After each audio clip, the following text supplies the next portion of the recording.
내 삶은 나는 부정당했어. 오케이. 부동산 갔어. 쎄빠지 이래봤자 다 필요 없어요. 집에 가면 이런 얘기 듣고 살아요 제가. 그러니까 요새 누가 집을 돈으로 사, 빚으로 사지. 지금 얼마인 줄 아세요?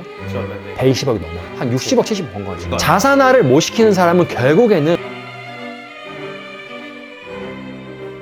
너무 좋다. 진짜. 아유 감사합니다 형님. 월부터 돈 공부! 저는 이 말이 나 너무 솔직히 듣기 너무 좋은 게 우리가 돈을 얘기하는 거 그리고 돈을 공부하는 거에 대해서 되게 터부시에 부끄럽게 생각한다고 해야 되나? 말해봐. 넌 나이도 어린데 뭐 벌써부터 돈돈돈거리냐? 그지 나도 그랬어. 씨, 나도 그래. 누가 그래? 뭐 누가 뭐 집산 얘기 하면은 자랑 좀 그만해. 돈 얼마 모았다 그러면은 믿지는 않아. 내가 영원히 돈을 벌 수 있을 것 같아도 그러지 않아요. 그래 맞아. 내 사업이 천년만년 잘 될 것 같아. 막 이렇게 처음 돈 번 후배도 있잖아요. 그러면 어깨가 이렇게 올라오잖아요. 햄버거 한 3개 들어가 이렇게 이렇게 박수 쳐주지, 축하해주고. 근데 절대 영원하지 않다. 너무 축하하고 너무 대견하고 하지만 영원한 건 없어. 세상에 우리 시대에 천재가 얼마나 많아요. 자기의 사업 소득을 과신하고 자산화를 시키지 않은 선배들은 조금 얼굴이 어두워. 아하. 조금 솔직히. 우리 나훈아 씨는 너무너무 자산이 많아서 행복한데 우리 남진 선배님은 맨날 무대를 돌아다녀야 돼. 자산이 없어가지고 그런 게 있어. 휘발성이 강하잖아요. 아 그지. 돈을 벌어도 예를 들면 내가 한 달에 뭐 1,000만 원을 벌어. 그럼 1년 모으면 1억 2천이잖아요. 그 모으기가 얼마나 힘들어요. 돈 수익 구석이 또 얼마나 많아요. 그러니까 실제로 내가 1,000만 원 벌으면은 내 노동 수익이 1년이면 1억 2천이야 라고 하지만 그건 매출이야. 매출이고 이거는 이득이 아니잖아요. 한 달에 200만 원, 300만 원 버는 사람 혹은 1,000만 원 버는 사람이 몇 프로나 저금하겠어요. 이거. 해봐야 뭐 500 아니겠어요? 그럼 이 사람의 이익은 6천인 거예요. 그렇게 생각 안 하는 거지. 사업소득과 이 임대소득 혹은 뭐 자산소득이 같다고 생각하는 거죠. 그렇지 않아요. 자산소득은 그 자체로 저축성이 있잖아요. 안 건드리면 가만히 있는 거예요. 그래. 월급은 가만히 둘 수 있어요? 나도 가만히 못 두잖아요. 써야 돼. 아주 네. 몸 또 사업소득도 마찬가지. 왜 이렇게 막 아주 하이패스야? 이해가 돼요. 왜 그러면 사람들은 왜? 내가 이렇게 말하면 다 자산소득 가야 되는데 왜 사업소득에 집착하느냐? 노동소득이나 사업소득이 왜? 원래 사람은 자기가 먹던 거를 먹어요. 연병하네. 새로운 거를 도전을 잘 안 해. 으아 맞아. 돈 버는 것도 마찬가지. 내가 열심히 하겠어. 혹은 내가 진짜 오늘부터 진짜 최선을 다하겠어. 이러면은 과거에 했던 것들을 더 열심히 하는 경향이 있어요. 패턴들이 네. 다시 넘어오는 게 너무 힘들어. 안 해봤기 때문에. 모든 선택지에는 그늘이 있잖아. 돈을 벌 수 있으면 잃어버릴 수 있는 것도 있고, 건물을 사면 떨어질 수도 있는 거고. 명감이 있지. 명함이 있잖아요. 그래. 근데 너무 안 좋은 거에 생각을 해. 현재 내가 지금까지 과거에 해왔던 거에 집중하느라. 저는 조금 운이 좋았던 게 뭐냐면 와이프가 어느 날 저한테 이 와이프는 잘 나간 회계사잖아. 세무사 픽 웃어 날 보고. 왜 웃었어? 왜 웃어? 그러니까 세무상 웃어도 돼. 여보. 그러니까 어느 날에 모임을 이렇게 하고 왔어요. 농담 말로 이제 양 회장님 이런 거 가게 몇 개 있다고. 이 친구가 사장님 난 가게 몇 개 있으니까 회장이라 이거야. 그러니까 우리 와이프 웃겨 죽겠어. 그러니까 왜? 그러니까 아니 뭐 집도 저도 없는데 무슨 회장은 회장이야? 우와. 지금까지 내가 일 안 한 적 없고 쟤도 비수 꽂아. 쇠가 빠지게 일했는데 완전 그런 자존심 상한 원하는 게 뭐야? 내가 했어요. 너 원하는 게 뭐야? 내가 물어봤어. 집을 사오라는 거지. 최소한 그런 얘기 들을 거면 건드렸네. 집이라도 한 지 있어야 된다는 거지. 야, 현명한 여자야. 짜증나잖아. 좋아. 그러니까 집을 사야겠다라는 생각을 하는 사람이 누가 있어? 짜증나는 거지 그냥. 그치. 내 삶은 나는 부정당했어. 오케이. 부동산 갔어. 쎄빠지 이래봤자 다 필요 없어요. 집에 가면 이런 얘기 듣고 살아요 제가. 그러니까 거짓말 하나 사줘. 돈이 어디 있어요? 그 돈이면은 가게 차리면은 그치. 연 100% 수익률인데. 그렇지. 다 이 생각하고 있다. 연 100% 수익인데 뭐 그 돈 가지고 뭐 한다고 집에 묶어놔요. 요새 누가 집을 돈으로 사, 빚으로 사지. 이야. 그게 무슨 말이에요? 그러니까 이리 와봐. 네. 따라갔어. 나를 데리고 갔어요. 관리 처분이 된 그 아파트 부지래 여기가. 편지 쳐놨더라고. 나는 관리 처분이라는 그 단어가 그렇게 아름다운 단어인지 그때는 몰랐어. 그때는 몰랐어. 네가 그리 작았으니까 그때는. 관리 처분이 뭔데요? 그러니까 여기에 백이동 1201호가 너 집이 있다는 거야. 그 집은 얼마짜리고 피가 얼마 붙었어. 대출이 얼마가 나와. 그러니까 너는 현금 3억 얼마만 있으면 6억짜리 집을 준다는 거야. 집 언제 생기는데요? 그러니까 그게 2014년도예요. 지금은 관리 처분 누가 떨어진 집 산다 그러면은 진짜 개미떼처럼 갈 거야. 근데 그때는 피가 뭐 500만 붙어도 왜 피를 500 붙이냐. 지랄지랄했어. 왜 피를 2000 붙이냐 이럴 때예요. 그러니까 나한테 피를 5000 붙인대. 왜 피를 5000 붙여요? 그러니까 산 사람이 2500 피를 주고 샀다는 거야 이거를 아파트를. 그래서 취득세는 내야 될 거 아니냐. 그래서 5000을 해서 그럼 내가 이제 우리 또 의심병 있잖아. 왜 파는데요? 그렇게 좋은 거면 갖고 있지 왜 팔아요? 그 사람 이걸 팔고 강남으로 간대. 강남 갔어요 진짜로. 3억 5천이 없잖아요. 집에 와서 이제 뭐 알겠는데 뭐 집을 살려면 3억 5천이 필요하대. 와이프가 신용대출을 받아서 가져온 거야. 이야. 그거를 처음에. 그러니까 세무사고 그릇이 크니까 이렇게 할 수 있었던 거예요? 그게 이제 제 첫 집이에요. 와 진짜 잘했다. 빈 땅을 이렇게 보고 있는데 이렇게 왔다 갔다 하면서 보려니까 보이지가 않아 우리 집이. 2년 동안 땅만 파요. 근데 2년이 지나니까 일주일에 한 층씩 올라오기 시작하는 거예요 이렇게. 골조가. 어디 지역? 영등포의 아크로 타워라고. 지금 그게 한 17억 할걸요? 와, 너 그때 얼마? 그때 3억 5천에 샀는데? 3억 5천도 다 대출이고 와. 전세가 6억 5천이 들어왔어요. 그러니까 5억짜리 집을 필 5천 주고 산 거고 전세가 6억 5천 들어왔으니까 기대출이 3억이 있었으니까 돈을 갚으니까 한 3억이 남더라고. 그니까. 그때쯤에 영등포에 한시포차가 있는 건물이 있어요. 그게 임대료가 2,990만 원이 나와요. 근데 그게 35억에 나온 거야. 우와. 그럼 수익률이 보증 빼면 10%가 넘어가는 거야. 나한테 그거 사라는 거야. 현금 한 8억 정도 있어야겠는데? 아, 그때 대출도 거의 다 해준다 그러고 와. 한 3, 4만에서 하는 거야. 와. 근데 내가 그때 집은 이렇게 샀는데 나 그걸 못 샀어. 못 산 이유가 그때는 건물을 사본다는 생각을 한 번도 못 해본 거야. 사봤자 집이지. 내가 할 수 없는 일이라고 생각했어. 건물주는 꼭 그렇게 생각한다. 내가 할 수 없는 일이라고 생각했어. 아닌데 할 수 있는 일인데. 근데 그때 어느 사람이 요거 그 사가지고 소름 돋았어. 1년 만에 60억에 팔아. 이야. 1년 얼마에 만에. 샀는데? 35억에 사서 60억에. 1년 만에 60억에 팔았어. 그걸 목격을 했어. 봤어. 지금 얼마인 줄 아세요? 지금 얼마인데? 120억이 넘어요. 이야. 그럼 내가 만약에 35억에 만약에 샀으면은 지금 나는 거의 한 60억, 70억 번 거지. 그치, 뭐 그치. 세금 떼도 30억 이상 번 거지. 그래. 그걸 보면서 왜 나는 이거를 못 잡았을까에 대한 한탄을 한 거지. 너가 그때 한탄하니까 오늘의 너가 있는 거야. 그래서 제가 어떻게 결론 내리냐면 부동산을 잘한다는 건 뭘까? 그래. 어떻게 해야 부동산을 잘할 수 있을까? 그래. 혹은 내가 정말 부동산을 잘하는 사람이었다면 이 건물을 잡을 수 있었을까? 이렇게 생각을 해본 거예요. 부동산을 잘하는 사람은 태초에 없다. 경험이 쌓이면은 언젠가 잘하게 된다. 그래서 경험을 쌓아야겠다 생각을 한 거야. 너무 좋아. 그래서 집도 사고 팔기도 하고 또 샀다가 또 그냥 본전에 팔기도 하고 수익 난 것도 있고 부동산에 잡지식이 생기더라고요. 근데 장사하는 사람 좀 유리해요. 왜냐면 우리는 상가 임대차 많이 써보잖아요. 그래. 계약서를 많이 써보잖아요. 그래. 근데 일반 사람들은 계약서조차 생소해하는 사람이 너무 많아. 그래, 부동산 자체를 생소해. 그 부동산에 말하면 다 법인 줄 알고. 이렇게 하지 마세요. 이렇게 해주세요. 사기꾼도 많아. 그리고 은근히 또 다 그런 건 아닌데 어떤 사람들은 계약의 이행자가 갑질을 하는 경향도 있어요. 또 이렇게 할 수밖에 없는 우리가 거야. 그렇게 해야 되는 양 알고 예. 있잖아. 그리고 얘기를 하는 거야. 제가 하문하고 말문 말지 왜 그렇게 해야 됩니까? 그래, 이렇게 맞아. 말을 하기까지는 시간이 너무 오래 걸리는 그래, 거지. 맞아. 이게 경험이 엄청 중요하다고. 경험이 진짜 중요해요. 그래서 갑자기 끌려간다니까. 그래서 이거는 그렇게 하셔야 된다고. 꼭 그렇게 해야 되는 줄 알아. 그래서 내가 계속 공부를 가르쳐줬던 거야. 알았어. 만약에 형님 내 옆에 있었으면 나 그거 샀을 수도 있어. 그러네. 왜 지금 나타났어요? 미안해, 지삼아. 사과할게. 형들, 갑자기. 그러니까 지삼아, 우리가 이 노동 소득 갖고는 경제적 자유를 못 잃어.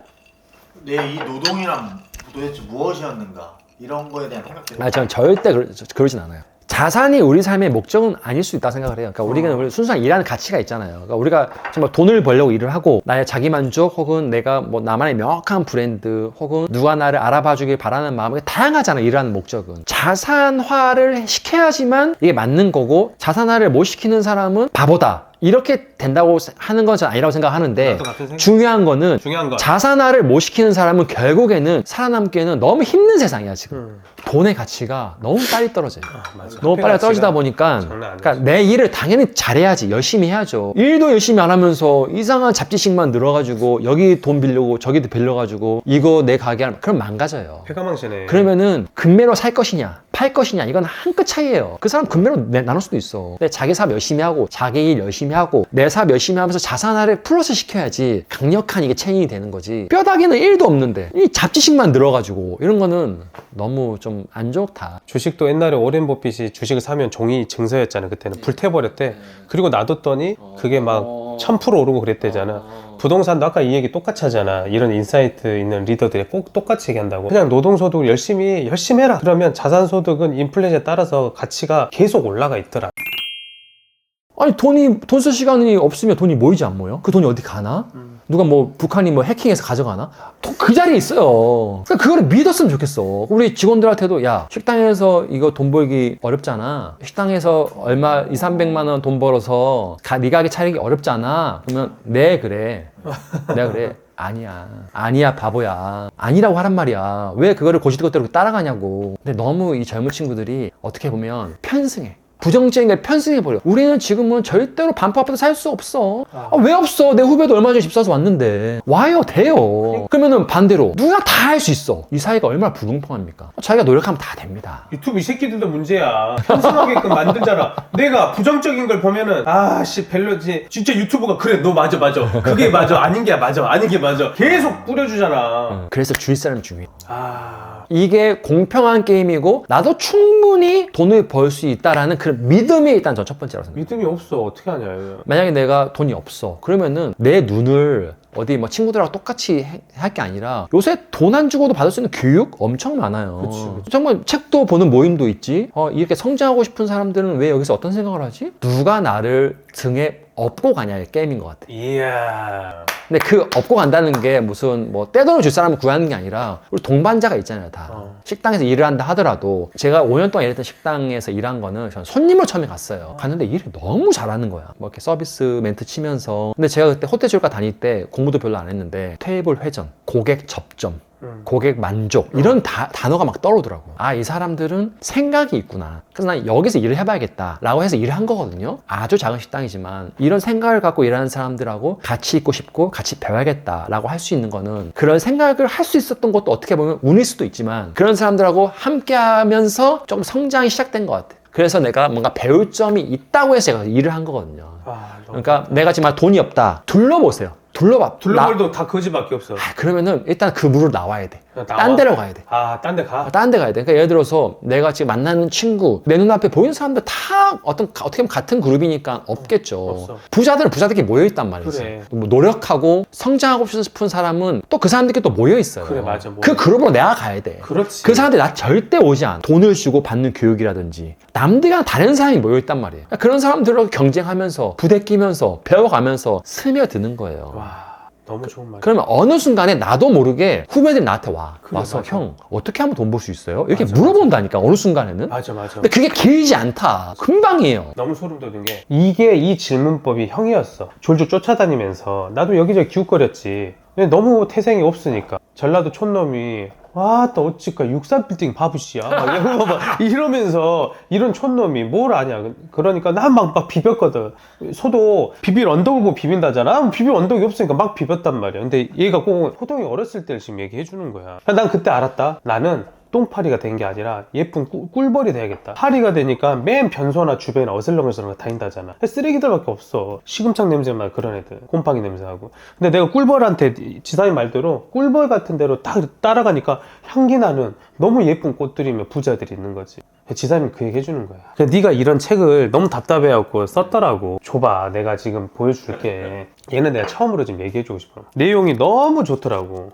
금 같은 거를 이만한 금을 이렇게 길게 만들려고 한다. 얼마나 계속 두드려야 돼 그거를. 그러면 그 맞는 금은 얼마나 아플 거야. 계속 두드리니까 늘어나니까. 무조건 아파야 돼 뭔가. 그 아픔이라는 게 안 아프면 안 돼. 내가 절대 안 돼. 아파야 돼? 네, 아파야 돼. 만약에 아픔 없이 성장했다? 그럼 100% 그거는 그 사람한테 해야. 나중에 분명히 나의 노력 없이 만든 것까지 고스란히 그냥 싹 가져가 버릴 거야. 아하. 난 그렇게 생각하거든. 그러니까 난 저는 철학이 있어요. 그러니까 1억 2,800원을 모으는데 얼마나 힘들었겠어요. 나 지금 망해도 1억 2,800은 내가 언제든지 만들 수 있다고 생각해. 이만한 금을 이렇게 두드려서 넓힌 것처럼 한 푼 한 푼 진짜 다 모았기 때문에 절대로 내가 아무리 망해도 1억 2,800은 언제든지 내가 이거 이게 나의 지지라고 생각해요. 그렇게 내가 고생을 해서 뭘 하면은 그거는 커지는 것만 생각하지 이게 망할 수도 있잖아요. 절대 버텨준 나의 그릇이 돼 이게. 근데 남들은 고통 없이 할 수 있어요. 이렇게 하면 돼요. 저렇게 하면 다 사기꾼이야. 고통 없이 얻어진 게 어디 있냐? 다 사기꾼. 그런 행동을 하면서 돈을 버는 사람들의 직업일 뿐인 거야. 돈 어떻게 벌었어요? 단순해. 고통스러우면 돼. 어떻게 돈 그렇게요? 단순해. 고통스러우면 돼. 이게 뭐 진리는 아닐 수도 있지만 일리 있어 정말. 즐기면서 열심히 하면 성공한다 하잖아요. 그냥 그 고통을 잠깐 순간이라도 잊기 위해 즐기는 거지. 어떻게 즐기면서 네. 성장을 합니까? 운도 1, 2년이지. 운 될 수가 없어요. 어떻게 보면 운은 돌고 도는 거예요. 그러니까 한 2년 운이 있었으면 한 3년은 좀 불운이 있고 5년은 고만고만해요. 내가 운이 있었을 때는 내가 하는 지금의 이론이 당연히 맞다고 막 생각을 해. 근데 3년 차 혹은 나머지 5년은 그때 피나는 노력을 해야 그 다음에 운이 오는 거예요. 절대로 그냥 오는 건 없다. 잘 아실 거예요. 돈 좀 벌어본 사람, 성공 좀 해본 사람 100명 다 모아봐. 다 그 얘기예요. 아프지 않은 사람 손 들어보세요. 한 명도 없어. 잠 잘 자는 사람 손 들어보세요. 거의 없어요. 너무 다 힘들어하고 매 순간 지금도 그렇고 예전에도 그렇고 항상 노력하고 지금 만족하지 않고 너무 동화 같은 이야기 아니라 사실이 그래요. 사실. 맞아. 그러니까 옛날 말에 아픈 만큼 성숙해지고 통장 잔고만큼 성장해진다고 다 그게 그냥 나온 말이 아니야. 그래서 막 제가 형 같은 분한테 가서 뭔 얘기하면 선배들이 하는 얘기 뭐겠어요. 내가 진짜 술 취해가서 호동이 형 잘 지내시죠? 그러면 대부분 그래요. 요새 뭐 힘드냐? 다 그래 마. 안다고 술 한잔 먹고 잊어버리라고. 그러고 맞다 이거 맨날 그러잖아요. 인생 뭐 있냐. 나는 그러니까 외식업에서 김 PD 얘가 엄청 신화적인 인물이야. 다 많이 알아. 브랜드도 청기화타운을 하고 있단 말이야. 너 청기화타운 본 적 있지 않냐? 봤어요. 청기화타운이 난 진짜 한 200개 있는 것 같아. 왜 그런 줄 아냐 그게? 입지랑 상권이 아주 기가 막히는데 딱 들어가. 그것도 전략이었지. 사실이 그렇죠. 예, 제가 잘난 척 하는 게 아니라 저는 먹자골목에서 장사를 시작한 사람이고 일도 거기서 했었고 식당을 이렇게 하나 두 개 이렇게 늘려가는데 큰 부자는 아니었어요. 사업소득으로 큰 부자는 아니었지. 자산소득으로 좀 돈을 좀 있었던 거지. 가게 또 차리면 뭐 한 3, 4년 차 되면 그래. 또 안 되잖아요 잘. 그럼 또 인테리어도 이렇게 바꾸고 우리 돈이 없어. 맨날 뭐를 두드러 깨시고 부시고 하거든. 가게를 차리고 한 명 있으면 망하고 또 다른 걸로 하고 이게 우리의 경쟁자는 나랑 비슷한 걸 파는 옆 사람이 아니라 우리는 감가상각비하고 경쟁을 하는 거예요. 어떻게 보면. 백날 차리고 백날 접고 맞아. 하다 보니까 매출액은 올라가요. 근데 남는 이익은 것이 뭐 그렇게 남는 것도 없어요 남는 별로. 예, 그래서 돈을 좀 오래 벌어야지 돈을 버는 거지 그 순간 돈 버는 거는 이거는 그냥 하나의 점일 뿐이다. 그냥 윗도에 기어서 아랫도 먹는 거예요. 또 가게 한 두세 개 하다 보면은 하나 잘 되면 또 하나도 안 돼요 또. 그럼 얘가 이게 물귀신처럼 얘가 잡고 들어가요. 맞아. 그러면은 또 둘 다 안 되는 거야. 졸라 말 잘하네. 예, 안 되는 거예요 정확해. 진짜. 오래가는 브랜드를 만들어야겠다 생각을 했어요. 오래가는 브랜드의 비밀은 뭘까? 그 고민을 한 거예요. 고민을 하면서 우리 역사를 항상 돌아봐야 되잖아요. 먹자골목에서 있는 브랜드 혹은 만약에 내가 지금 이 시대에 제일 똑똑한 사람이야. 좋은 상권에 아주 안 좋은 자리에 월세 싼 데에서 장사하지 않겠어요? 내가 천재라면은 난 손님을 다 데리고 올 수 있어. 그렇다면은 가게는 크고 상권은 좋고 임대 싼 데 장사하겠지. 근데 그게 영원하냐? 영원하지 않다는 거죠. 매 순간마다 천재는 있었어요. 근데 그 천재는 다른 천재로 대체돼. 그래 맞아. 그러니까 힙은 다른 힙으로 대체된다. 힙한 거는 다른 힙으로 대체된다. 어떻게 하면 힙한 브랜드가 아니라 오래가는 브랜드를 만들까? 그 전제 조건은 뭘까? 그런 고민을 했죠. 첫 번째, 우리가 우스갯소리로 하는 건 뭡니까? 건물주지 뭐. 건물주 내 건물에서 장사하면 오래 할 수 있는 거지. 힙이 사라지면 그 다음에 뭐가 남느냐? 편의성이 남는다. 그 편의성은 누구의 편의성? 고객의 편의성. 힙이 사라지면은 이제는 가기 편한 내 집 앞에 있는 편한 식당 있으면 손님은 글로 가지. 야, 우리 힙한 데 가자. 그게 안 된다. 임대료가 비싸고 대로변에서 잘 보이고 나는 임대료 비싼데 막 그런 게 아니라 임대료가 좀 있더라도 나는 나의 아이템을 얼마만큼 경쟁력 있고 건강하게 만들 수 있느냐. 지금 우리가 내놓으라는 모든 브랜드들 있잖아요. 오래 가는 브랜드들 있잖아요. 그 브랜드들은 결국에는 비싼 임대료를 버텨서 온 거예요. 버티기 위해서 그만큼의 오퍼레이션, 그만큼의 마케팅, 그만큼의 부가가치를 만들어 온 거예요. 이 브랜드를 오래가기 위해서는 체력을 길러야겠다라고 생각을 했지 임대료 싼 데만 초작하지 않겠다라는 다짐을 한 거예요. 그래서 우리의 대표적인 대로가 어디입니까? 올림픽대로 아니면 강변북로 있잖아요. 가게 들어갈 수 있어요? 못 들어가잖아요. 그러면 예를 들어서 또 마포대교. 그럼 그 다음에 대로가 어디? 탄탄대로. 한강대로 가게에 못 들어가지만 연장성산에는 가게 들어갈 수 있죠. 그래서 남영점에 들어간 거고. 이렇게 한 번은 못 들어가? 그러면은 한 번 턴을 하면은 우리의 어떤 도로 계획상 큰 도로, 그것보다 좀 더 작은 도로, 그것보다 좀 더 작은 도로가 되잖아요. 이 도로에 못 들어가면 다음 도로로. 이런 식으로 약간 교통량에 따라서 인구 이렇게 이동에 따라서 점포를 세팅을 한 거예요. 그러니까 사람들이 이게 브랜드다 아니다를 결정짓는 게 내 눈에 일단 띄어야 돼. 왜냐면 브랜드라는 개념 자체가 내가 알아본다는 거잖아요, 이거를. 그리고 이거 청계타운이네, 이거 알아본다는 거잖아요. 눈에 띄어야지 알아보지. 그런 데로 점포를 쏙쏙쏙 들어갔어. 지금 32개밖에 안 되는데 사람들이 32개밖에 안 된다 그러면은 놀라. 엄청 많다고 느껴. 내가 더 놀란 게 뭔지 아냐? 32개에서 네 직영점 몇 개야? 9개. 그러니까 미친 거야. 왜냐하면 직영점을 그렇게 한다는 게 형도 7개까지 해봐서 알거든. 너무 고통스럽고 힘들거든. 이게 되게 리스펙하는 부분이야.